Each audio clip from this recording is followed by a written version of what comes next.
Salut, c'est Trado, je suis content de vous retrouver pour la mise à jour de l'indice parisien. Il s'est vraiment pas passé grand chose aujourd'hui sur le CAC 40 ou sur le plan des fondamentaux, je veux dire. L'anxiété est toujours à son comble à quelques jours maintenant de l'issue et de la sortie effective du Royaume-Uni de l'Union européenne. On sait que les coûts s'élèveraient à plusieurs milliards d'euros pour les Français, pour les Allemands et bien sûr pour les Britanniques. Personne ne veut d'un Brexit dur, mais pour l'instant, aucun élément ne permet d'éloigner définitivement cette perspective. Du côté des marchés US, par contre, une recommandation d'achat sur Apple a animé la séance qui explique la belle tenue des indices US. Alors regardez, graphiquement c'est très important puisque nous avions effectivement des éléments qui nous permettaient de penser qu'une attaque aurait lieu. Elle a commencé mercredi et s'est poursuivie jeudi.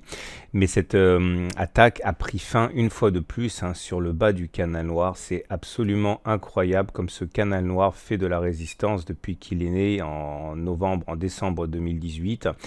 Une fois de plus, des traders, et c'est évident quand on voit le graphe, ont décidé de réitérer ce trade du maintien dans le canal noir. Clairement, ils ont acheté tout près du bas du canal, ils ont mis un stop en cas de clôture en dessous du canal et maintenant, ils visent un retour sur les précédents sommets, voire plus.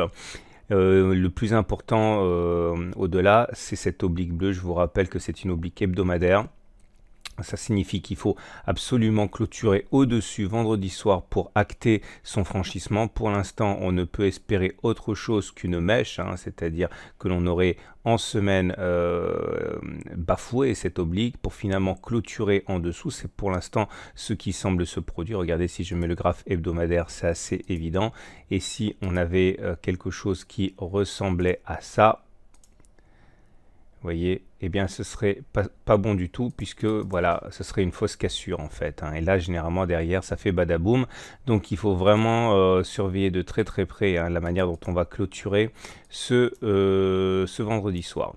Regardez également au niveau des Fibonacci. Alors, ceux qui envisagent une continuation de la baisse avec une cassure du canal font cela. J'ai déjà expliqué, c'est-à-dire qu'ils prennent la hauteur du canal de cette manière-ci.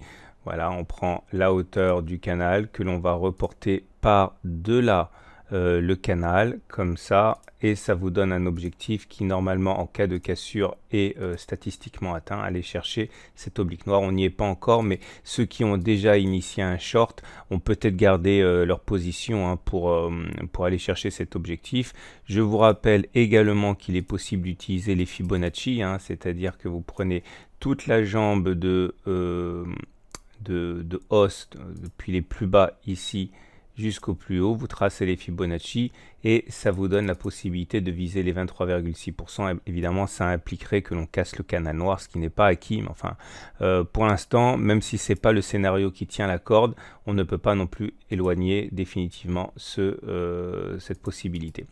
Regardez les chandeliers japonais, très important. J'avais expliqué que la bougie de mercredi était très vilaine parce qu'on terminait sur les plus bas, il n'y avait pas de séance et donc ça montrait pas de mèche basse et ça montrait les velléités baissières. Comme vous pouvez le voir, ça a effectivement fonctionné. Statistiquement, c'est ce qui devait se produire. On a eu cette attaque qui nous a fait perdre près de 0,6% en séance, mais également à noter, on ne peut pas l'éluder, la bougie du jour est un doji. Un doji, c'est-à-dire une bougie qui n'a pas de corps, qui montre qu'on a terminé sur le niveau d'ouverture et c'est un signe d'indécision. Un signe d'indécision sur un support, c'est toujours important et ceux qui voudraient trader la possibilité justement que cette indécision se termine en hausse, eh bien mettront un stop loss en dessous de la bougie là et puis viseront un retour sur les précédents sommets à tout le moins.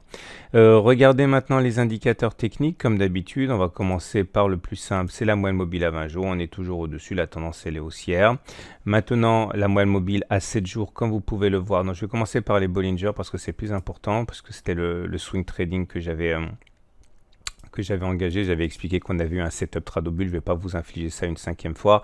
Ça a fonctionné puisqu'on est allé chercher La moyenne mobile à 7 jours, ça aussi je l'ai dit. Je vous rappelle qu'il y a des exercices corrigés hein, sur toutes les explications en détail et des vidéos, etc. sur le setup Tradobull. On est allé chercher la M7, on a enfoncé la M7, mais ce qui m'interpelle et qui a fait que finalement je suis sorti sans aller viser la M20, c'est justement la réaction violente que l'on a eue sur le bas du canal. Je me suis dit que c'était peut-être pas la peine de tenter le diable, surtout que là clairement j'étais contre tous ceux qui achetaient le bas de canal. Bon, voilà, peut-être qu'on ira chercher la M20, peut-être pas, mais en tout cas, pour moi, c'était plus prudent de sortir. Il est trop tard maintenant pour jouer ce setup Tradobull. Par contre, regardez, on termine sur la M7. Hein. Donc, si on clôturait en dessous de la M7, par contre, pour moi, ce serait éventuellement la possibilité d'aller chercher la M20 qui l'emporterait. Hein. Donc, à surveiller d'être très bien. Mais pour l'instant, viser la M20 alors qu'on n'a pas cassé la M7 me semble un petit peu risqué. Regardez les autres indicateurs techniques comme d'habitude. Le momentum est toujours positif, c'est bien. Le RSI est toujours au-dessus de 50, c'est bien. Néanmoins, et le MACD au-dessus de son signal, c'est bien. Néanmoins, vous avez des divergences baissières, que ce soit sur le momentum et le MACD, qui font penser que la correction à laquelle on a assisté pour l'instant, c'est pas très cher payé. Hein. Mais bon, vu la belle clôture des marchés américains, les opérateurs européens risquent de plutôt avoir le moral demain. Et puis vous avez, regardez les indicateurs nerveux, hein, le MACD0 qui est toujours au-dessus de son signal, mais qui est vraiment à un cil hein, de croiser son signal. Ça pourrait effectivement initier un nouveau cycle baissier. La chance des haussiers, c'est que pour l'instant, les indicateurs techniques classiques, lents, sont toujours positifs, hein, qu'il s'agisse du momentum, je l'ai dit, du RSI. Attention également à un croisement MACD signal, ça aussi ça pourrait être extrêmement dangereux. Donc franchement, si vous êtes baissier, je peux le comprendre au regard des éléments techniques. Maintenant, au niveau des éléments graphiques, c'est un petit peu maigre pour être baissier. Voilà ce qu'on pouvait dire. Je vous souhaite une excellente journée. Je vous invite à aller sur le blog à présent, aller récupérer mes matrices de trading en intraday pour la séance de vendredi. Je vous souhaite une très bonne journée. À demain pour la mise à jour.